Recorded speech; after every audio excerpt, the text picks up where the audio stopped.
My family kicked me out for refusing to sacrifice my dreams. Years later, they returned desperate. But I gave them the answer they deserved. You know what's funny about family? They'll tell you they love you unconditionally, right up until the moment you refuse to be their backup plan. My name is Noah Bennett, and at 22, I was 3 months away from graduating with a computer science degree from the University of Washington. Life seemed perfectly mapped out.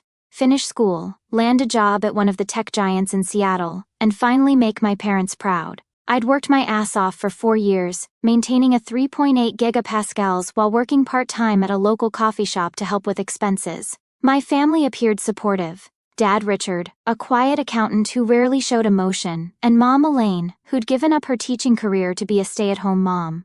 Then there was my older sister Sarah, 26, married and about to welcome her first child. The day my life imploded started like any other. March rain drumming against my bedroom window while I wrestled with a particularly stubborn piece of code. I'd been living in my own little bubble of algorithms and data structures, completely oblivious to the storm brewing downstairs. My capstone project was due in 2 weeks, and I was determined to make it perfect. The machine learning model I'd been developing was finally starting to show promising results, and I was riding that high that only comes when months of hard work begin to pay off. Then Mom's voice cut through my concentration like a knife. "Noah, honey, can you come downstairs? We need to have a family meeting." The way she said family meeting made my stomach drop. In our house, family meetings were reserved for serious shit. Like when Dad lost his job 3 years ago, or when we had to put our dog Max down. Normal conversations happened over dinner, or while passing in the hallway. Formal family meetings meant trouble. I saved my work and headed downstairs, already running through possibilities in my head. Maybe they were getting divorced? Maybe someone was sick? The living room atmosphere hit me the moment I walked in.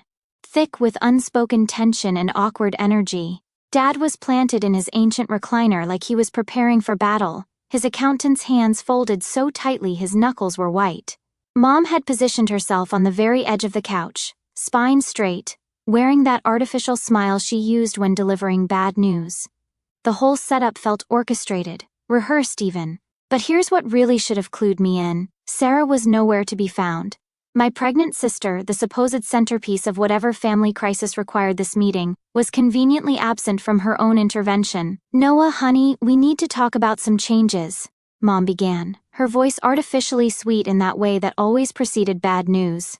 "Sarah's pregnancy has been more difficult than expected, and her doctor says she needs complete bed rest for the remaining 3 months.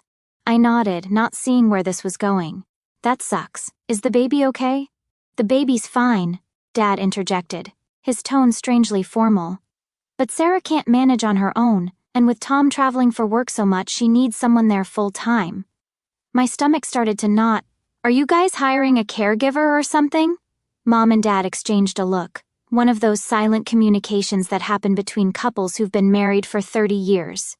Mom cleared her throat. "Actually, we were hoping you could take some time off school to help out."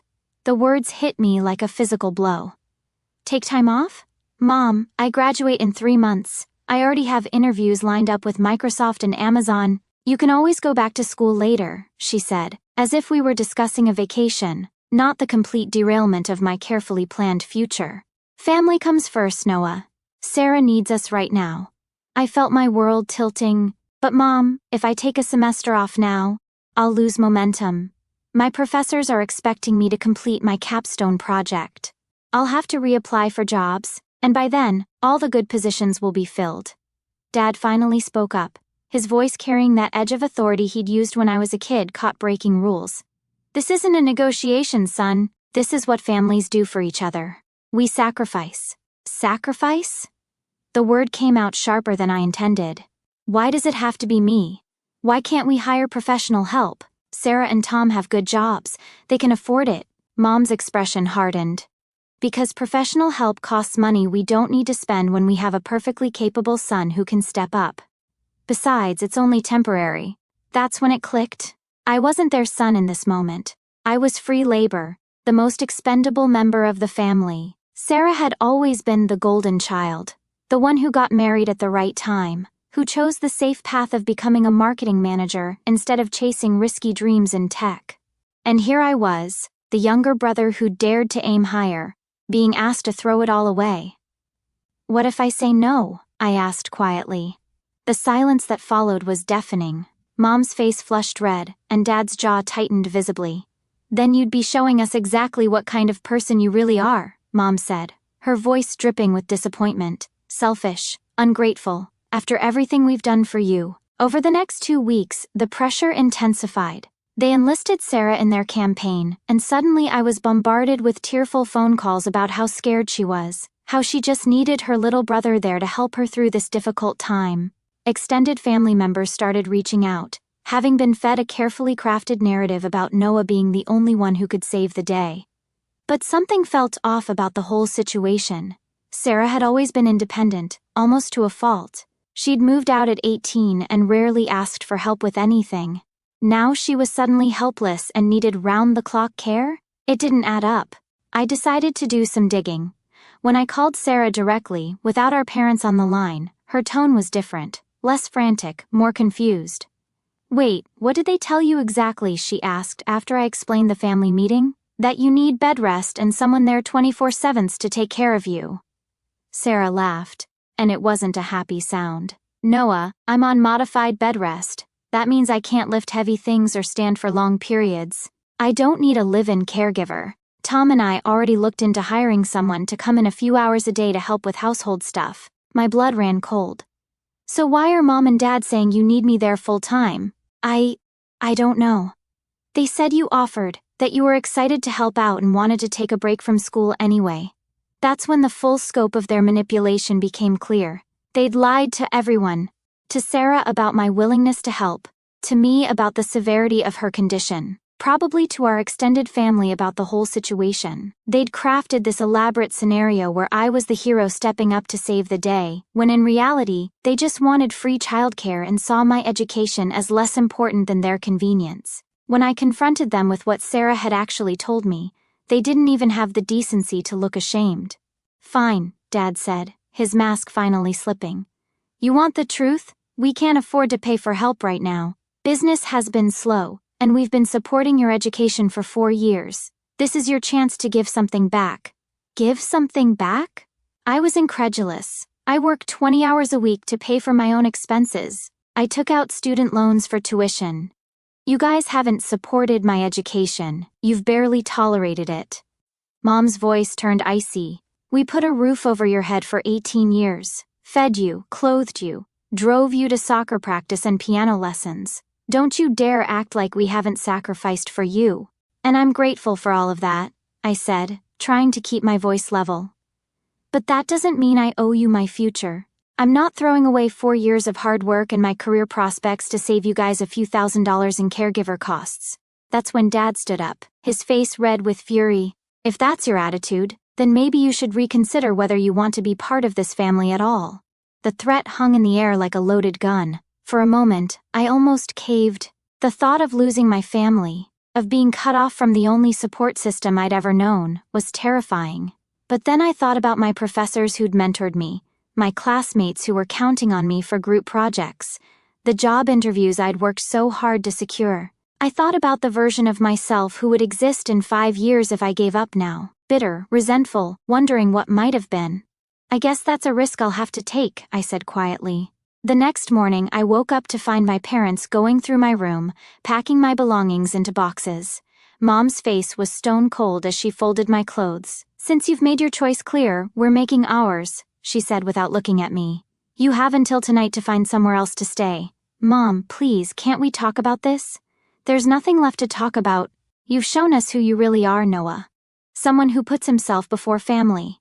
Someone we raised wrong, apparently. Dad appeared in the doorway with more boxes. We'll finish paying for this semester since it's already started, but after that you're on your own. Completely. The finality in his voice hit me like a physical blow. This wasn't an empty threat or a manipulation tactic. They were actually disowning me. Over what? Over refusing to give up my dreams to provide free labor? I called Sarah, hoping she might intervene, but she was caught in the middle and too overwhelmed with her own situation to take sides. I'm sorry, Noah, she said, her voice small. I never meant for this to happen, but you know how they are when they've made up their minds. That evening, I loaded my car with everything I owned and drove to my friend Marcus's place. He took one look at my face and the boxes in my back seat and immediately offered me his couch for as long as I needed it. "Dude, what the hell happened?" he asked as we carried my stuff upstairs. I told him everything, and his reaction was immediate and fierce. "They're insane, man. You're 3 months from graduating with a degree in computer science. Do they have any idea how much money you're going to make? How successful you're going to be?" "Apparently that doesn't matter," I said, feeling hollow. "All that matters is that I wasn't willing to sacrifice everything for their convenience." The next few months were the hardest of my life. I threw myself into my studies with a desperate intensity, determined to prove that I'd made the right choice. I picked up extra shifts at the coffee shop, applied for emergency financial aid, and ate ramen noodles for dinner more nights than I care to remember. There were moments, lying on Marcus's couch at 2 a.m., when I wondered if I'd made a terrible mistake, when the loneliness felt so crushing that I almost picked up the phone to call home and beg for forgiveness. But I didn't. Instead, I channeled that pain into motivation. I aced my capstone project, presenting a machine learning algorithm that caught the attention of several tech companies. I nailed my interviews, partly because I had nothing left to lose. When Microsoft offered me a position as a junior software engineer with a starting salary of $95,000, I cried in the parking lot of the Career Center. I graduated summa cum laude that June. As I walked across the stage to receive my diploma, I scanned the audience hopefully, looking for familiar faces. They weren't there. Marcus and his girlfriend cheered loudly enough for a whole family, but it wasn't the same. Life moved forward whether my parents were part of it or not. I threw myself into work, excelling quickly and earning promotions. Within 2 years, I was a senior engineer. Within 4, I was leading my own team. I bought a condo in downtown Seattle with a view of the Sound, drove a car that didn't break down every other week, and built a life I was genuinely proud of. I thought about my family often, especially during holidays or major milestones. I'd check Sarah's social media occasionally and saw pictures of her daughter Emma, a beautiful little girl with Sarah's eyes and Tom's stubborn chin. My niece, who I'd never met because of a principle I'd refused to compromise on. Sometimes I wondered if I'd been too stubborn, too proud. Maybe I should have found a middle ground, taken just 1 semester off, tried to make everyone happy. But then I'd look around at the life I'd built, the challenging work I loved, the financial security I'd earned, the respect of my colleagues, and I knew I'd made the right choice. I'd chosen my future over their convenience, and that future had exceeded even my own expectations. The first contact came on a Tuesday morning in November, 5 years after they'd kicked me out. I was in a meeting reviewing quarterly projections when my assistant knocked on the conference room door. "I'm sorry to interrupt, Mr. Bennett, but there are some people here to see you. They say they're your family?" My heart stopped. Through the glass walls of the conference room I could see them in the lobby. Mom, Dad, and Sarah, looking older and smaller than I remembered. Sarah was holding Emma, who must have been around 4 now. I excused myself from the meeting and walked out to the lobby, my mind racing. 5 years of silence, and now they show up at my workplace? "Noah," Mom said, her voice tentative in a way I'd never heard before. She looked tired, older, with new lines around her eyes. You look good. What are you doing here?" I asked, keeping my voice professionally neutral. Several of my colleagues were within earshot, and I wasn't about to have a family drama in front of them. "Can we talk somewhere private?" Dad asked. He'd lost weight, and his shoulders seemed to carry a heaviness that hadn't been there before. I led them to a small conference room and closed the door. The silence stretched between us like a chasm. Sarah spoke first. "Noah, I'm so sorry about all of it. I should have stood up for you back then, should have told them they were being unreasonable." I looked at my niece, who was staring at me with curious eyes. "Hi, Emma," I said softly. "I'm your Uncle Noah." She buried her face in Sarah's shoulder, shy but peeking at me with interest. "She's beautiful," I said to Sarah, and meant it. "She is," Sarah agreed, tears in her eyes. "And she should know her uncle." Mom finally found her voice. "Noah, we made a mistake. A big mistake. We were scared about money, about the future, and we handled it all wrong." "You weren't scared," I said quietly. "You were controlling. There's a difference." Dad winced like I'd hit him.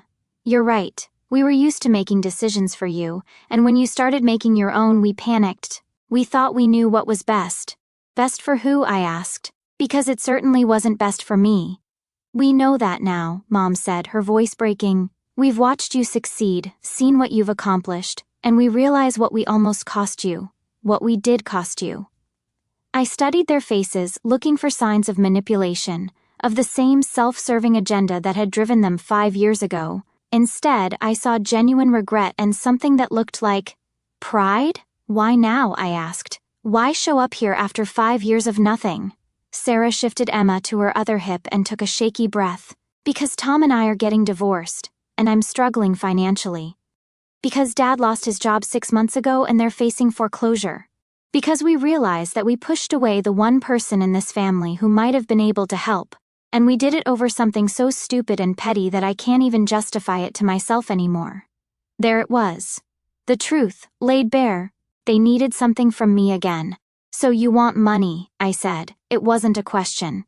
We want our son back, Dad said, his voice rough with emotion. The money, if you can help, we'd be grateful. But mostly, we just want to fix what we broke. I looked around the conference room, at the awards on the walls, the view of downtown Seattle through floor-to-ceiling windows, the life I'd built without them, and felt a complex mix of emotions. Anger, yes, but also sadness for the time we'd lost. Pride in what I'd accomplished, but also a deep ache for the family that could have been celebrating these successes with me all along. You want to fix what you broke? I said finally. Let me tell you what you broke. You broke my trust in family, in the idea that the people who are supposed to love you unconditionally will actually be there when it matters. You broke my belief that parents want what's best for their children, not what's most convenient for themselves. Mom was crying now, quiet tears streaming down her face. But you know what you didn't break? I continued. You didn't break my determination. You didn't break my ability to succeed. You didn't break my spirit. And in a weird way, I'm almost grateful for that. Grateful? Sarah asked, confused. I learned to rely on myself. I learned that I don't need anyone's permission to chase my dreams. I learned that sometimes the people who are supposed to support you will be the ones trying to hold you back, and that's okay because you can succeed anyway. I stood up and walked to the window, looking out at the city I'd made my home. You want to know if I'll help you financially? Yes, probably. Because despite everything, I don't want to see you lose your house or struggle to feed Emma. But I want you to understand something first. I turned back to face them. I'm not helping because I owe you anything. I'm not helping to buy my way back into this family. I'm helping because I choose to, because I can afford to, and because it's the right thing to do. But it doesn't erase what happened. It doesn't mean we go back to the way things were. Dad nodded slowly. What would it mean then? It means we start over, from scratch. No assumptions about who I am or what I owe anyone. No expectations that I'll drop everything when it's convenient for you. No manipulation or guilt trips. If you can accept that, if you can respect me as an adult who makes his own decisions, then maybe we can build something new. Mom wiped her eyes and looked at me with something that might have been awe. When did you become so wise? When I had to figure out how to survive without you, I said simply. Emma had been getting restless during our conversation, and she suddenly piped up with a 4-year-old's bluntness. Are you really my uncle? Mommy says I have an uncle, but I never met him. I knelt down to her level, my heart breaking a little. I really am your uncle, sweetheart, and I'm sorry I haven't been around, but I'd like to be, if that's okay with your mom. She considered this seriously, then nodded. Okay, do you like puzzles? I'm really good at puzzles. I love puzzles, I said, smiling for the first time since they'd arrived. Maybe you can show me your favorite sometime. Over the next hour, we talked logistics. I agreed to help Dad with the house payments temporarily while he looked for new work. My connections in the tech industry had taught me that networking was everything, and I could probably help him find something. I offered to cover Emma's childcare costs, so Sarah could focus on finding a better job without worrying about her daughter. But I made it clear that this wasn't a blank check or an open-ended commitment. I need to see that you're making an effort, I told them. I need to see that you respect my boundaries and my decisions. And I need to see that you understand why what you did was wrong, not just that you regret the consequences. As they prepared to leave, Mom hesitated at the door. Noah, can I ask you something? Sure. Are you happy? Really happy, not just successful? I considered the question seriously. I'm happier than I would have been if I'd given up my dreams to make you comfortable. I'm happier than I would have been if I'd spent the last 5 years wondering what if. But am I perfectly happy? No, I missed out on being part of Emma's early years. I missed birthdays and holidays, and probably 100 small moments that I can't get back. So no, I'm not perfectly happy, but I'm content with the choices I made. She nodded, understanding. I hope we can create some new moments to make up for the ones we lost. Me too, I said, and surprised myself by meaning it. After they left, I sat in my office for a long time, watching the Seattle skyline as afternoon faded into evening. My assistant had rescheduled the rest of my meetings, understanding that whatever had just happened was important enough to warrant the disruption. I thought about the kid I'd been 5 years ago, devastated and scared, sleeping on a friend's couch and wondering if he'd made the biggest mistake of his life. I thought about all the nights I'd lain awake wondering what my family was doing, whether they ever thought about me, whether they regretted their ultimatum. Most of all, I thought about the lesson I'd learned the hard way, that sometimes the people who are supposed to love you unconditionally will try to put conditions on that love. They'll try to make you smaller to fit their vision of who you should be. And when that happens, you have a choice. You can shrink yourself to fit their expectations, or you can bet on yourself and build a life that reflects your own values and dreams. I'd bet on myself, and it had paid off in ways I couldn't have imagined. Not just financially, though the money was nice, but in terms of self-respect, independence, and the knowledge that I could weather any storm because I'd already weathered the worst one I could imagine, losing my family and surviving anyway. My phone buzzed with a text from Marcus. Saw your parents in the lobby earlier. Everything okay? I typed back, better than okay. Turns out you can teach old dogs new tricks. As I packed up my office for the day, I reflected on how strange life could be. 5 years ago, my parents had given me an ultimatum that felt like the end of the world. Today, I realized it might have been the beginning of the world I was meant to build. I wasn't naive enough to think that one conversation would fix 5 years of hurt and mistrust. There would be awkward family dinners, stilted conversations, and moments when the old patterns tried to reassert themselves.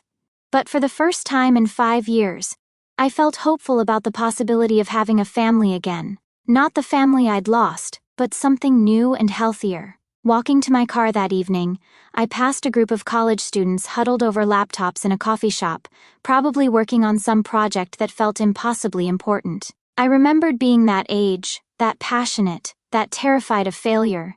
If I could go back and tell my 22-year-old self anything, it would be this: trust yourself. The people who really love you will support your dreams, not ask you to sacrifice them. And if they don't, if they can't, then you're strong enough to build a life without them. Sometimes the greatest gift someone can give you is forcing you to discover just how capable you really are. My parents had given me that gift, even if they hadn't meant to. For that, if nothing else, I was grateful. 6 months later, Emma ran into my condo with a new puzzle, chattering excitedly about her first day of kindergarten. Dad had found a new job, partly through connections I'd helped him make. Mom had started volunteering at a literacy program, finally putting her old teaching skills to use again. Sarah was dating someone new, someone who seemed to genuinely respect her strength and independence. We were building something new together, something healthier than what we'd had before. It was slower, more careful, built on mutual respect rather than obligation. And while it might never fully heal the wounds from those lost years, it was proving that it's never too late to choose love over pride, understanding over control. As I watched Emma concentrate intensely on a 100-piece puzzle of a rocket ship, I thought about dreams and the price we're willing to pay for them. Some dreams cost money, some cost time, and some cost relationships with people who can't or won't support them. But the dream that costs the most is the one you give up too early, the one you sacrifice on the altar of someone else's expectations. I'd paid a high price for my dreams: 5 years of family estrangement, countless lonely holidays, and the constant ache of wondering if I'd made the right choice. But looking around at the life I'd built, the career I loved, and the slow, careful rebuilding of family relationships on healthier terms, I knew I'd made the only choice I could live with. Sometimes the best thing you can do for people who don't value you is to stop being available for them to take for granted. Not out of spite or revenge, but out of self-respect and the understanding that you deserve better. And sometimes, if you're very lucky, they eventually realize what they lost and work to deserve a place in your life again. My name is Noah Bennett, and this is the story of how I learned that families aren't just the people you're born to. They're the people who choose to support your dreams, even when those dreams are bigger than their comfort zone. It took losing my original family to understand what a real family should look like. And it took 5 years of building my own life to become strong enough to help build something better with them. The best revenge isn't hurting the people who hurt you. It's succeeding so completely that their opinion of your choices becomes irrelevant. And then, if you're generous, and they've grown enough to deserve it, you can choose to let them back into the life you built without them. Not because you need them, but because you want them there. That, I've learned, is the difference between a family you're born into and a family you choose to build.